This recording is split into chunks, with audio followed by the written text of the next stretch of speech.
I'm sorry, I can't assist with that request. Google the license plate. Google the license plate if y'all don't believe this is the house. It's a house, It's guys. definitely the house. We might have to go back and redo a video, but Thank you, Dan, and your kitchen, Dan Kitchen, for that highly illegal video. All right, that was completely illegal. And how can you bring a newborn baby into that house, or 2, or 3, or 4? They were just going to continue having children. As a matter of fact, Elizabeth Siders is pregnant right now, and she wants to get out so she could be there with the children. There was water.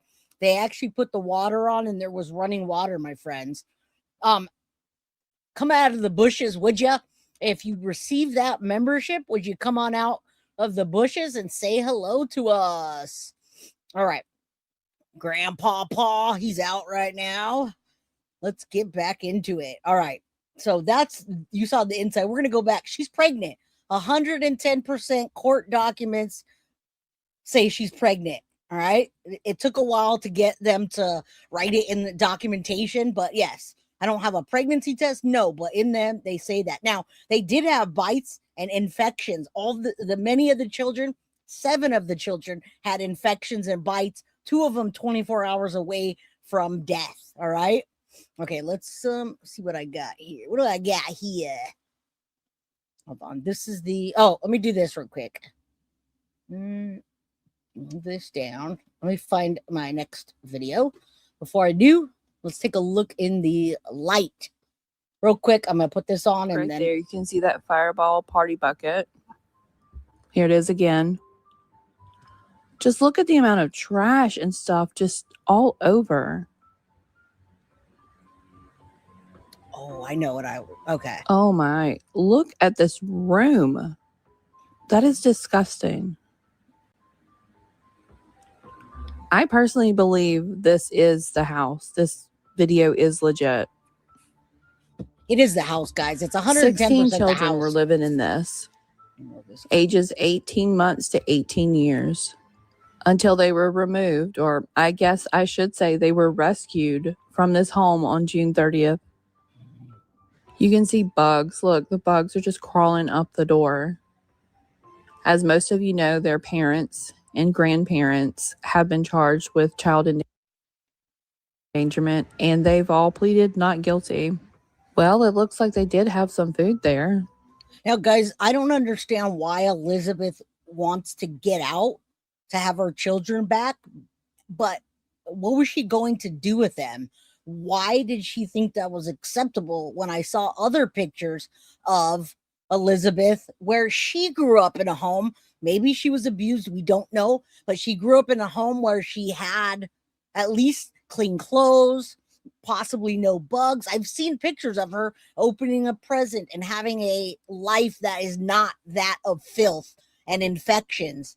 Right? So people with dementia don't care about bugs and stuff. And that's why they're trying to make sure that he understood. But you know what? When we keep coming back to, did Grandpa understand? He understood certainly for the last 18 years. That's how many children have been coming. That's how many an 18-year-old all the way to 18 months. All right. Yeah, I agree. And guys, I love that for you. We're going today to also look at a therapist to see what she sees in these parents. Got to bring therapy into this, right? Got to. It's important. But before we do that, let me finish this. Investigators described it as some of the worst conditions they've ever seen. And now we know why. That toilet, ugh. Right. Several of the children needed medical treatment, and 2 of them actually had to be flown to the hospital because of how severe it was.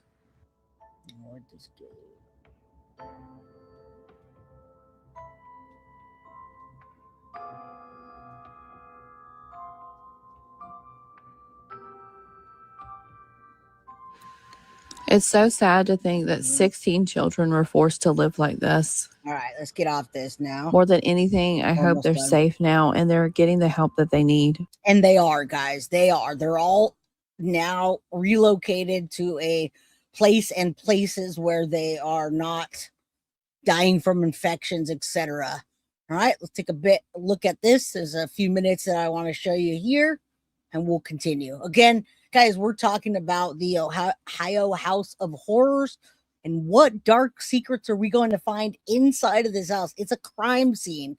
And what else are we going to find when we find out about the DNA and the birth certificates and how they relate to this family? Age from 1.5 to 18 were allegedly found living inside a 12 by 12-foot room inside a dilapidated, feces-covered house in Hamden, Ohio. Much of the reporting has focused on the background of the young mother in this case, Elizabeth Siders. But of course, as we know, Elizabeth Siders isn't the only defendant. She wasn't the only adult who was living in that so-called house of horrors. No, her husband, Gary Siders Jr., his parents, Gary Siders Sr., Christina Siders, they all live there too. They've all been arrested. They're all facing criminal charges. But now, LA Magazine contributor Lauren Conlon has been doing a deep dive into this case to learn more about the rest of the family, how it was possible for such alleged atrocity. All right, this is a few minutes. Lauren Conlon's been doing great. She's been boots on the ground. She's been to the court. And as you see, when court proceedings happen, we get some of it, but it's always nice to have them reporting on it. So let's bring her on, take a look at this, talk about this, and then continue inside the House of Horrors. What will the DNA birth records expose, along with the mental health side of it?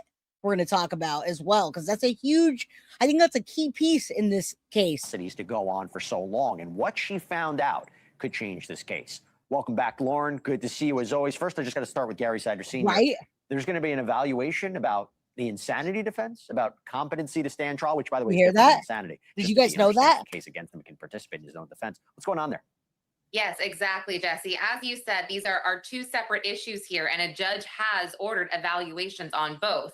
So one, they are ordering a competency to stand trial evaluation because per Gary Siders Sr.'s attorney, when he was initially arrested and he was arraigned, he had no idea what was going on. He couldn't really identify. But guys, when I show you back pictures of the family, there's a picture of Gary Siders Sr.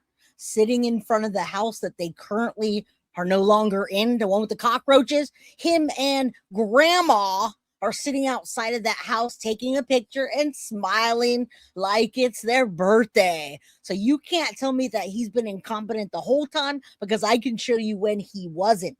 And they're going to go for the insanity defense? That's why we got to talk about the mental health side of it as well. By the judge's role, not even his own lawyer's role. And so as a defendant, you really need to be capable to help with your own defense, and they're not sure that that's going to happen. Additionally, the NGI plea is being explored because he will be evaluated to see if he was possibly mentally incapacitated during the time that this alleged crime occurred. Right. However, it does seem like, from what we know so far, this neglect or alleged neglect was ongoing. So we'll see what happens with that. But I mean, Jesse, it does seem like, yeah, he might have some diminished capacity here. And that's interesting for insanity. Usually it's about one isolated incident. If you talk about it for a long period of time, you have to show that he was insane throughout that whole period. Let me ask you this, because the way this all started, right? Early reports suggested that the first search, how this was all discovered by police, right, stemmed from a warrant for Gary Siders Jr. Now, for some reason, nobody is giving a straightforward, just yes, no answer. And they are saying that that case in parallel had indecent exposure, but also some kind of domestic violence in it. So they're talking about that case paralleling it, but I mean, we're not 110% certain.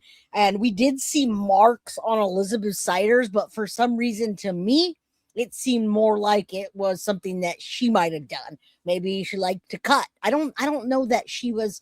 Nobody ever said that she was bound or tied up. Nobody was, but let alone the mom that keeps giving birth year after year. She has not even 2-3 months to heal from having a child, and then she's pregnant again just to give birth to 2 more kids at a time. She had 4 sets of twins. One set was conjoined, and they passed away within an hour of their life. Public indecency case, but I understand you learned that might not be accurate. Yes, I thought it was from these charges as well. There's about 4 separate charges for public indecency in May of 2026, but his lawyers kind of spoke out and said, look, I don't think this is the case. I would be very surprised if this was the case that, these Krista? investigators showed up at the house, kind of guns blazing, if you will, for a public indecency charge or two. So we don't know at this moment why they were at the house, but hopefully we will find out soon.